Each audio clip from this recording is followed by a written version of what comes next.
Olá, querido aluno, querida aluna, aqui é o professor Vitor Kessler. Estamos iniciando mais um curso aqui pelo professor Gabriel Pacheco, curso regular de banco de dados no SQL, Not Only SQL. Não é que não tem SQL, é sempre bom esclarecer isso no começo.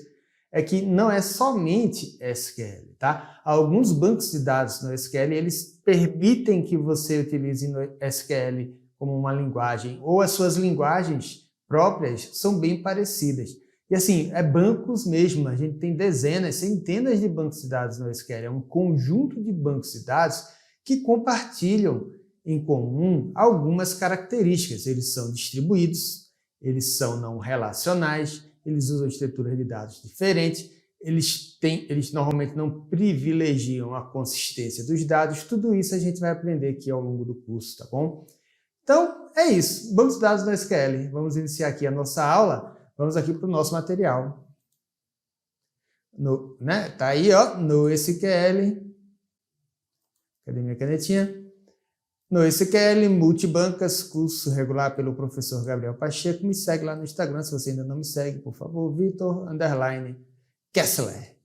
Vamos lá, introduzir. Então, como eu bem falei para vocês, o nosso NoSQL, o nosso NoSQL é de não somente SQL, ele permite outras ideias, outras formas de você recuperar os dados das suas bases de dados. Tá? Eles são distribuídos no sentido de que não é uma única máquina que vai ter aqui um SGBD instalado que vai guardar todos os seus dados no HD. A gente está falando de um cluster de nós interligados entre si, tá? E aí, o que acontece com esses dados que vão ser guardados no banco de dados? O banco de dados está instalado em cada um desses computadores. E aí, você faz o sharding, né? Eu tenho um tabelão para guardar, ou uma estrutura de dados toda preenchida de dados para guardar. Eu não vou guardar ele todo num único computador, porque muitas vezes não cabe. Então, eu particiono esse meu conjunto de dados, coloco um pedaço aqui, coloco o outro pedaço aqui, coloco o outro pedaço aqui. Além disso, tem a questão da replicação, porque se faltar luz aqui, esse pedaço sai do ar. Então, a gente normalmente pega um dado e replica em 2, 3 máquinas diferentes, tá? E aí, com isso, você evita o problema de perda de bases de bancos de dados, de informação, tá? Sem fazer um backup formal, porque, na verdade, o backup é feito na hora da replicação. E eles são não relacionais porque eles não usam o modelo relacional. O modelo relacional, esse que você bem conhece, é aquele modelo onde você tem tabelas que representam entidades, ou melhor, as entidades são representadas nas tabelas, e o relacionamento entre as entidades é representado por meio de chaves estrangeiras e chaves primárias nas tabelas, tá bom? Então, se você quer fazer um sistema de banco de dados para armazenar os dados de uma locadora, você vai fazer um modelo relacional, onde vai ter uma tabela de cliente, uma tabela de locações, uma tabela de carro, uma tabela de funcionário. E aí a tabela locações, ela vai ter chave estrangeira para o funcionário que fez a danada da locação, para o carro que está sendo locado naquela locação, para o cliente que está alugando o carro naquela locação. E com isso você fica com um emaranhado de tabelas e junções entre as tabelas. E uma das operações mais caras e mais lentas em bancos de dados, em Select, é a junção. É quando você precisa relacionar uma tabela com a outra, tá? E aí, nesse sentido, a solução... qual é o problema? Se você está, sei lá, com 1 milhão de linhas, vai bem, 2 milhões vai bem, mas na hora que você está com centenas de milhões ou até dezenas de milhões de linhas no seu banco, ele começa a ficar lento, porque às vezes com menos de 1 milhão, porque você não consegue recuperar as informações rapidamente, porque você precisa fazer consultas entre diversas tabelas, tá bom? E para resolver esse problema, nasceu os bancos de dados no SQL. Esse problema que veio com Big Data, né? Grandes bases de dados que os dados eram inseridos em grande velocidade pela internet, por meio dos usuários, e aí você não conseguia retornar ao usuário a informação com a velocidade esperada. E aí veio o banco de dados NoSQL. Os primeiros bancos, né, foi par de chave-valor. Você, em vez de guardar uma tabela, várias tabelas, como eu falei para vocês, o banco é uma sequência de chaves e valores. Nome do professor, Vitor Almeida. Idade, 45. Disciplinas, NoSQL, banco de dados, inteligência artificial, engenharia de software, por aí vai. Tá? E aí, isso você consegue recuperar a informação mais rápido, porque você tem menos processamento e você tem menos dados em volta, metadados. É tudo tá ali, o código simples lá, código não, o conjunto de dados simples lá com pares de chaves e valor. Tá? E é isso. E aí, o que é que temos aqui? Eles são não relacionais porque as estruturas de dados que são armazenadas, e a gente vai ver que são basicamente 4, nos bancos de dados NoSQL, elas não seguem o modelo de tabelas conjunções entre si, tá bom? Eles trabalham com Big Data, eles nasceram para trabalhar com Big Data e não possuem modelo de dados fixo. Eles não possuem modelo de dados fixo, é o que a gente chama de modelagem flexível. Se você está lá com o MongoDB, e o MongoDB ele é orientado a documento, e o MongoDB você armazena arquivos JSON, que são arquivos BSON, binários, né? Que são arquivos binário JSON. JSON é JavaScript Object Notation. O JSON é abre chaves, aí tem par de chave, valor, par de chave, valor, par de chave, valor, par de chave, valor, fecha aspas, fecha chaves. Ele é assim, ele é simples, ele é um arquivo usado para fazer interoperabilidade entre sistemas, porque toda linguagem conversa com ele, e onde é que eu vou guardar meu JSON? No banco de dados MongoDB, tá? Só que é o seguinte, imagina que tem lá um arquivo JSON com o professor Vitor. Aí tá lá, nome do professor, Vitor, nome de guerra, Vitor Kessler, nome completo, Vitor Alexandre, todas as informações dele. E aí o professor Gabriel Pacheco, ele contrata um professor estrangeiro, lá da Europa. O professor Gabriel Pacheco é chique. Só que esse professor, ele não tem RG, não tem CNH, tudo dado que estava lá no JSON do Vitor. Esse professor vai ter lá os documentos lá do país dele, ninguém sabe qual é os documentos. E aí o sistema, ele, se for um banco de dados NoSQL que esteja trabalhando aqui por baixo do professor Gabriel Pacheco, o sistema ele vai pegar os dados desse professor estrangeiro com chaves e valores que não tinham no Vitor e vai receber de boa. Se fosse um banco de dados tradicional relacional, você ia ter que fazer o quê? Um alter table para inserir as colunas novas que estavam chegando, né? Só que vai ficar um monte de coluna vazia para todos os professores, por causa de 3 colunas desse professor que veio de fora, que é o único na instituição até então. E aí o que acontece com o banco de dados NoSQL? Ele tem a flexibilidade de permitir que alguns arquivos, alguns documentos, eles tenham uma estrutura diferente dos outros. De boa, entendeu? Essa é a lógica da flexibilidade de esquema no banco de dados NoSQL. Muito bem. Não são orientados a objetos, só para ter cuidado, né? O banco de dados, apesar de que tem uma questão safada daquelas questões, que eu nem trago para o curso porque é questão safada, que diz que banco de dados NoSQL é orientado a objeto. Não, gente. Bancos de dados orientados a objeto é outra classe de banco de dados. São bancos de dados que conversam finamente com orientação a objeto. Então, você tem lá um programa onde você tem objetos que estão sendo criados, você quer armazenar os objetos, você não armazena os dados do objeto numa tabela, não. Se for um banco de dados orientado a objeto. Você guarda o objeto no banco, o ID do objeto, o estado do objeto você guarda no banco, tá? Mas isso é outra história que não tem nada a ver com NoSQL. Muito bem. Eles aceitam SQL, tá? Por isso que é not only SQL. Trabalham com dados não estruturados e semi-estruturados primariamente. Porque assim, eu quero trabalhar com uma tabela, eu já conheço bem essa tabela e tal. Usa lá o Oracle, usa lá o MySQL. Agora eu quero trabalhar com arquivo JSON, eu quero guardar vídeo, eu quero guardar imagem, quero guardar texto não estruturado. Aí trabalha com NoSQL, captou? Mas o NoSQL também aceita tabela, tá? Sem problema nenhum. aceitam diversos tipos de modelos de dados. A gente vai estudar os 4, que é a classificação básica de NoSQL. Os modelos podem não ter esquema less, como eu falei para vocês. Os dados podem estar distribuídos em bancos de dados globalmente distribuídos graças à escalabilidade horizontal. Escalabilidade horizontal é a ideia de que você tem um sistema lá com 3 bancos, três computadores interligados entre si, que fornecem 1 terabyte de capacidade. Aí você precisa de mais 500 MB. O que é que você faz com a escalabilidade horizontal? Você bota mais um computadorzinho aqui com 500 MB de capacidade. E aí o sistema como um todo aumenta a capacidade on-fly, sem desligar. Captou? Diferente da escalabilidade vertical, onde você tem um servidor de banco de dados que está aqui sozinho, sem ninguém. Tá? Ele e Deus para guardar os dados. Aí quando lota o HD que está aqui dentro, aí o que é que a gente tem que fazer? Comprar um HD melhor e trocar. Captou? E aí provavelmente você vai ter que desligar a máquina, né? Porque se não tem mais slot para colocar o HD, você vai ter que trocar um HD menor por um HD maior.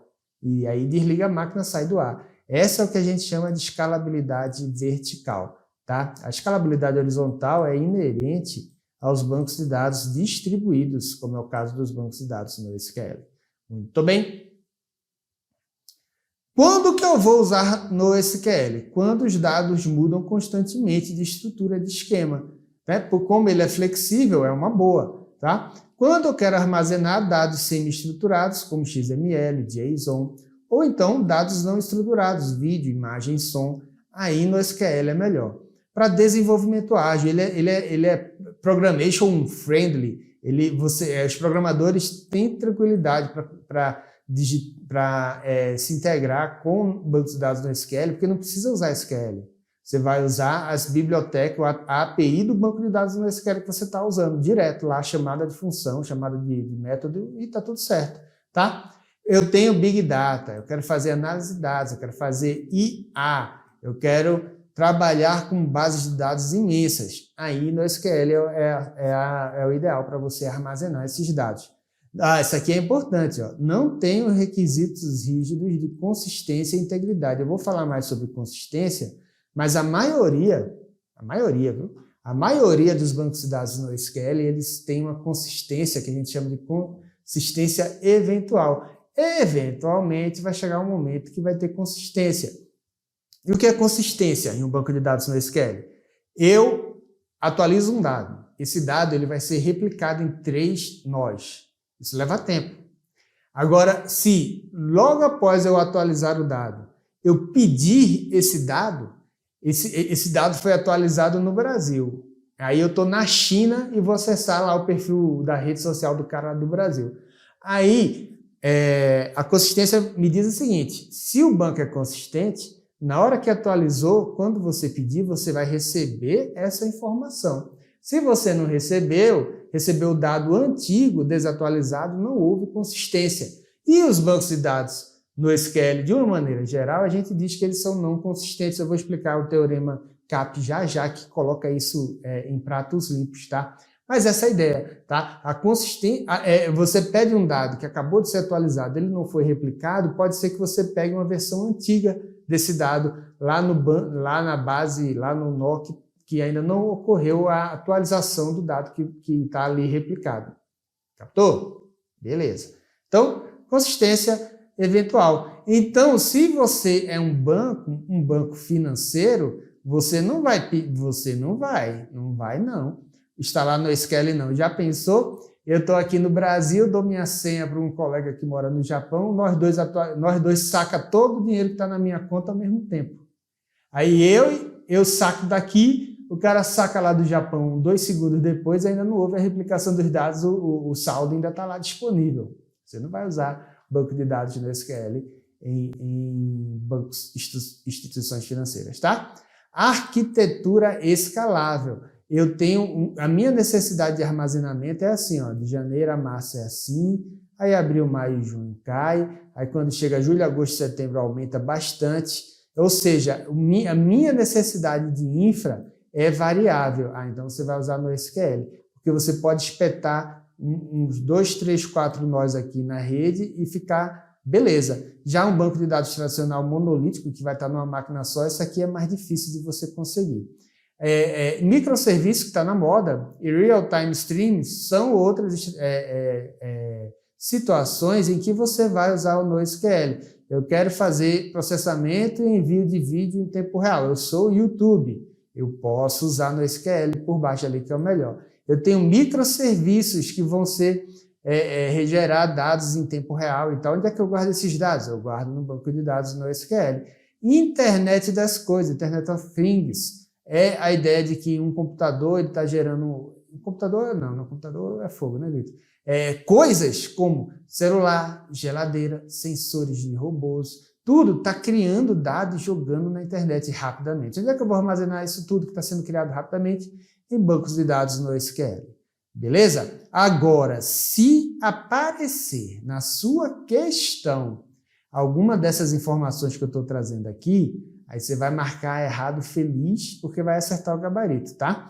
Então, ó, eles não têm esquemas, modelos de dados pré-definidos e estáveis. Se falar assim, modelo rígido, de esquema rígido, aí você, não, isso aí não é NoSQL não, isso é banco de dados relacional. Operações ACID, tem alguns bancos, especialmente orientados a documentos, por isso o asterisco aqui, que ofertam operação ACID. O MongoDB, que é um dos mais famosos, ele oferta operações ACID, ele disponibiliza essa possibilidade. ACID é o seguinte, ó, eu faço uma transação no banco, essa transação ela vai ser atômica, ou ela dá certo por completa, ou não dá certo metade, eu vou atualizar 10 documentos. Ele vai ou atualiza os 10 documentos, ou se na hora que ele está atualizando 5 documentos cair a internet, ele não vai concluir a operação. A consistência, meu banco de dados vai sair de uma situação válida para outra situação válida na hora que eu fizer a transação. Eu vou colocar o dado lá, não vou quebrar nenhuma restrição de integridade. Trazendo para o mundo no SQL, eu vou fazer uma transação onde eu peço um valor, vai vir um valor mais atual do banco, o mais correto, tá? Isolamento, isolation, é a ideia de você ter várias transações acontecendo ao mesmo tempo no seu banco e você garante que elas não vão se relacionar entre si. Apesar de acontecerem no mundo real em tempo real, você vai organizar as transações para que elas ocorram de forma sequencial e às vezes dando bloco nos dados para que uma outra transação não possa ocorrer enquanto aquela primeira estiver sendo executada. E a durabilidade, que é a ideia de que quando terminou a transação, veio a mensagem de OK, deu commit, está persistido no banco. A transação, você garante que a transação de fato ocorreu e foi registrada no banco, tá certo? A gente não fala em normalização. Normalização é coisa de tabela. Isso aqui é o contrário. Ó. A tendência é a gente achar que no SQL ele vai ter imunidade ao ataque de SQL injection, de injeção de SQL, que é o seguinte, ó, você tem um front-end aqui, tem um campo, aí o cara mete código SQL aqui dentro. Bancos de dados relacionais, eles recebem esse tipo de ataque. Agora, como a gente tem alguns bancos de dados no SQL que conversam com o SQL, o próprio Cassandra, a linguagem dele é bastante parecida com o SQL, aí não rola. Tá? Pode ser que haja um SQL injection, mesmo que você aqui por baixo tenha, no back-end, você tenha aqui um NoSQL. Tá? Se esse NoSQL permitir as consultas SQL, ele pode ser invadido. Tá? Menor variedade de possibilidades. Isso aqui é o que ele tem. O que ele tem. Vamos consertar isso aqui, slide. O que é que ele não tem? Variedade de possibilidades de consulta. As consultas no SQL são mais simples, porque as estruturas de dados elas são mais simples. Tá? Você vai ter lá um banco de dados tradicional, você pode fazer um select de 50 linhas. Né? Já no SQL, via de regra, as consultas são mais diretas, porque, tipo, eu vou guardar grafo. Grafo é uma estrutura de grafo que tem nós e vértices. Nó, professor, vértice, ensina. Professor ensina na escola tal, tem um curso tal, o aluno tal está matriculado no curso tal. Você tem uma série de relações. Você pode guardar isso em tabelas, o que é muito custoso, porque vai ter muitas junções, porque são muitas relações, são muitas entidades e as relações entre elas. Como também eu posso guardar isso no banco de dados NoSQL orientado a grafo, que aí ele usa uma estrutura de grafo para representar aquelas relações. Meu querido banco de dados orientado a grafo, ele nativamente ele já tem as consultas prontas. Tá? Imagina o estresse que seria para saber, por exemplo, vamos usar uma ideia de uso de nós e vértices, que é, por exemplo, o Waze ou o próprio Google Maps. Você tem lá Google Earth, você tem aí locais e estradas ligando os locais. Se você quiser saber qual é o caminho mais curto, imagina fazer isso usando SQL, né? O quanto que você iria ter trabalho. Enquanto que com um banco de dados orientado a grafo, essa consulta do menor caminho ou de quais caminhos existem entre A e B, você faz com uma linha, tá? Eles são bem mais fáceis de utilizar. Muito bem.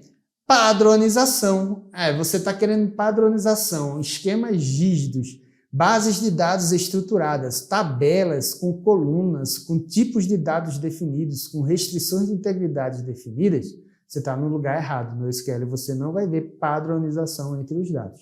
Tá certo? Aqui é só para lembrar o que é o ACID, eu acho que eu expliquei bem no slide anterior. Né? No SQL não garante ACID, tá? As transações no SQL, via de regra, são divisíveis, a consistência não é garantida, o isolamento é difícil de você conseguir, a durabilidade pode ser que você termine a transação e dê um pau no nó que você terminou a transação, ele ainda não replicou, você perdeu. Certo? Vamos lá. E aqui a famosa comparação entre NoSQL e bases de dados relacionais. Linguagem. No NoSQL, você pode sim usar SQL, tem muitas linguagens SQL-like. MongoDB tem um Mongo Query Language. Cassandra tem um Cassandra Query Language. E por aí vai, tá? Agora, se você está trabalhando com um banco de dados tradicional relacional, temos o quê? SQLs, tá? Os esquemas são flexíveis. Você pode inserir linhas dentro do seu banco sem que exista um esquema pré-definido para aquela linha. No banco de dados NoSQL, ou no banco de dados relacional tradicional, o create table precede o insert ou o update, tá? Ou alter table precede, tá? Você não consegue fazer DML sem antes ter feito DDL, o que não é verdade para NoSQL. Escalabilidade horizontal, porque são máquinas são a computação distribuída. As bases relacionais tradicionalmente estão num servidor de arquivo monolítico, único, tá? E aí você quer aumentar a quantidade de HD? Bota mais HD. Quer que faça o processamento mais rápido? Desligue o computador, troque a CPU por uma mais nova e religue o computador. Aqui não, né? Na horizontal, como eu já bem expliquei para vocês, é só espetar uma máquina.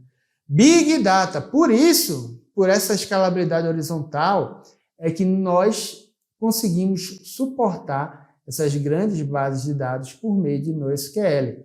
Em bases relacionais, a escalabilidade vertical vai atrapalhar e você muitas vezes vai ter um desempenho pífio, ruim, não presta. Tá? Propriedades das transações. ACID, no caso de bases relacionais, teorema CAP e o teorema Bayes, que a gente vai falar deles aí em breve, tá? Que trazem o que é que acontece no banco de dados no SQL, o que é que eu garanto em uma transação feita em bancos de dados no SQL, tá certo?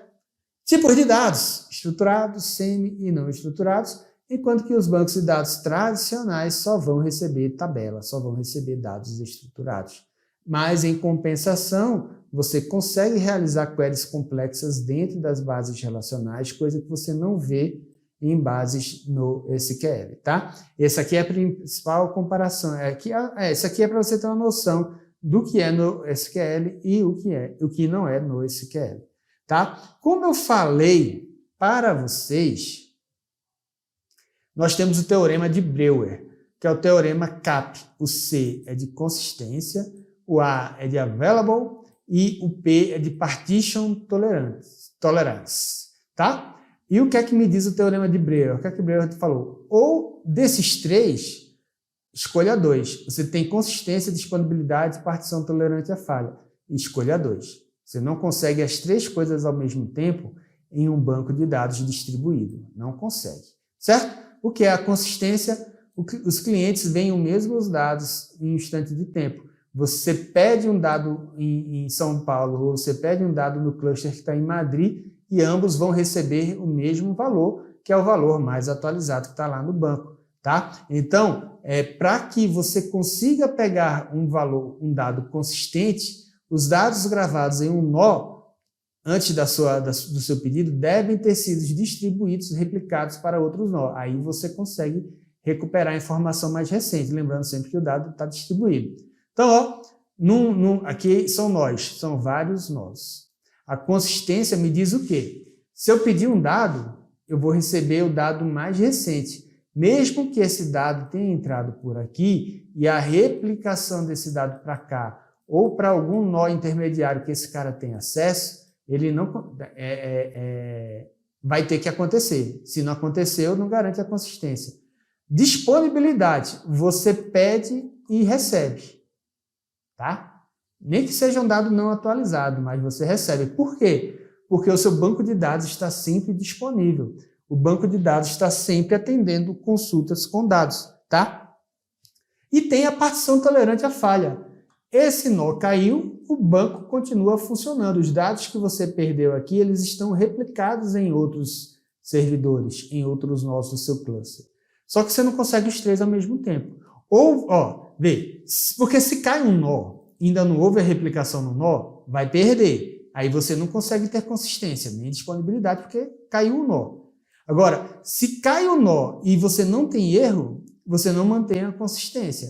Agora, você pode ter, você é tolerante a cair o nó e você tem consistência. Mas aí, se o cara pedir o dado antes dele ter sido replicado e atualizado, ele vai receber um não, ou seja, sem disponibilidade.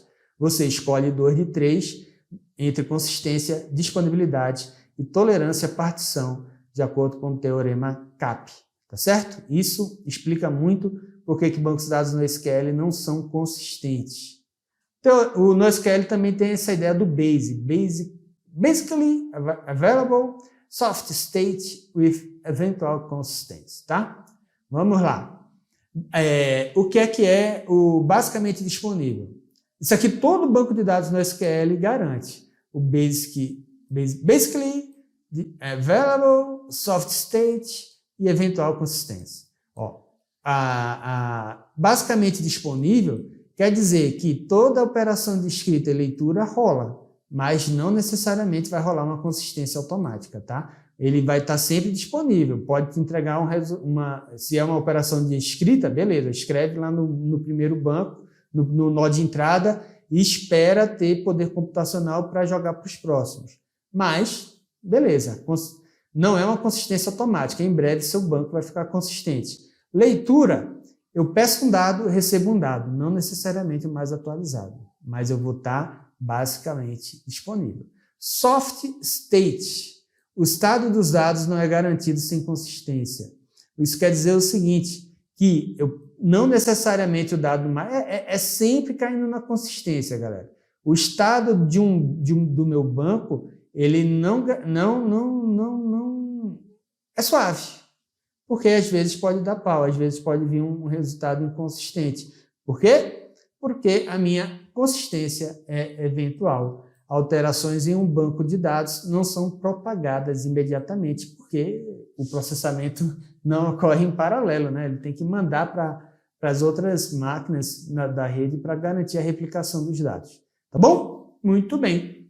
E aí, para terminar essa parte teórica, vamos olhar aqui os tipos de bancos de dados no SQL. Chave e valor, documentos, gráficos e colunares, orientados à coluna. Em poucas palavras, temos o seguinte, que o banco de dados orientado à parte chave e valor, ele vai guardar, como eu já falei até aqui, pares de chaves e valor. Então, tem um vídeo que está armazenado no YouTube, ele vai ter lá um arquivozinho que vai ter nome do vídeo, data de upload, está lá a data do upload, descrição do vídeo, é um vídeo, blá, blá, blá, blá, blá, blá. Tudo isso armazenado em pares de chaves e valor. Cadê o arquivo binário do vídeo? Está aqui o caminho dele, o path dele. Tá? Tudo isso em pares de chaves e valor num único, vamos dizer assim, tabelão de chaves e valores. Isso quer dizer o quê? Que ele é rápido.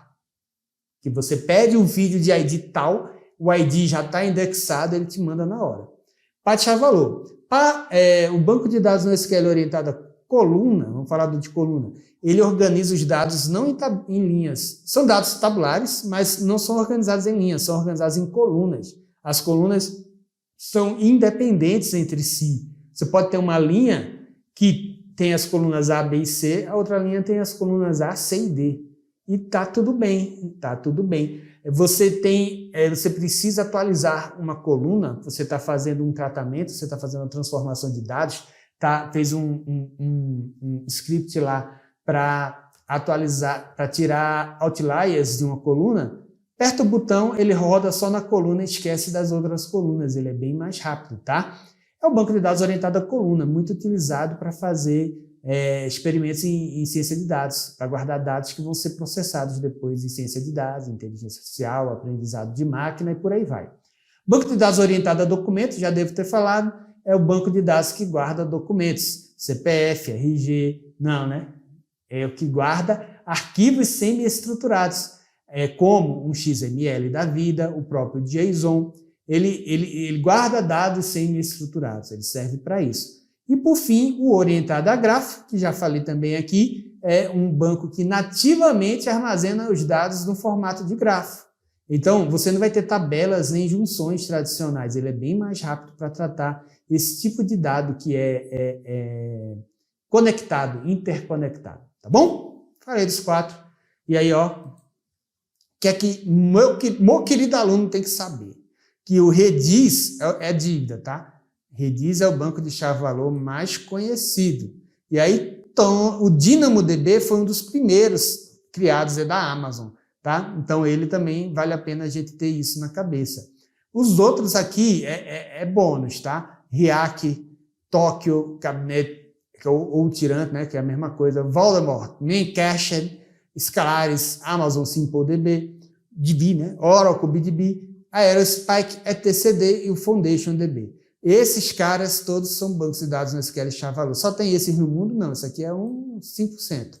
Tá? Documentos, MongoDB, Elasticsearch é dívida. Elasticsearch é muito utilizado para você guardar, ele guarda arquivos JSON, igual o MongoDB, mas o MongoDB guarda Bison. Ele é usado bastante para você fazer pesquisa de dados, ele é muito interessante. O MongoDB também. E os outros vêm aqui no radar, tá? O DocumentDB, CouchDB é famosinho também, que é o SofaDB, né? Couchbase, o RavenDB aparece em alguns lugares, OrientDB, o Cloudant da IBM, o CrateDB, BaseX, BaseX, Lotus Notes, o ArangoDB, pessoal, ele é multimodelos. Ele tanto está aqui, ó, quanto ele vai aparecer aqui também. Ele tanto permite armazenamento de documentos quanto de grafos, tá? E o MarkLogic. Neo4j é o famosinho orientado a gráfico, tá? Mais famoso. Aí tem o Neptune, tem o HyperGraphDB, o InfiniteGraph, Janus também é conhecido, o Infogrid, Titan, OrientDB e o FlockDB, completando aqui a nossa lista. Columnar, Cassandra, famosão do Facebook.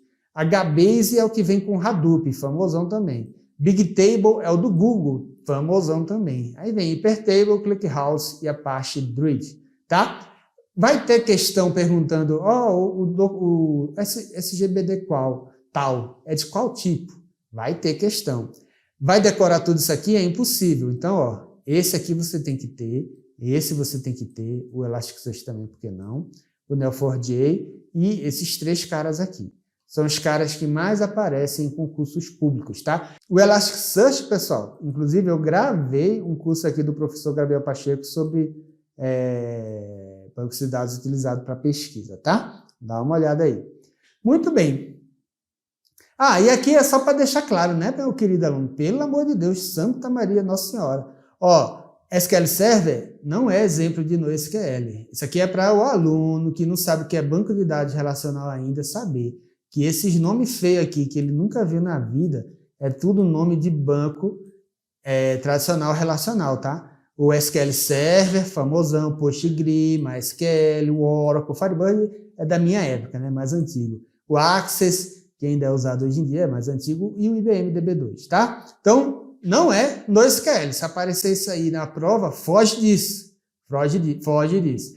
E aí, o que é que nós vai fazer? Para não ficar muito grande, viu? Que agora a gente tem questão de concurso, a gente vai dar uma parada no nosso curso e daqui a pouco a gente volta, tá bom? Valeu, pessoal. Um abraço, até a próxima.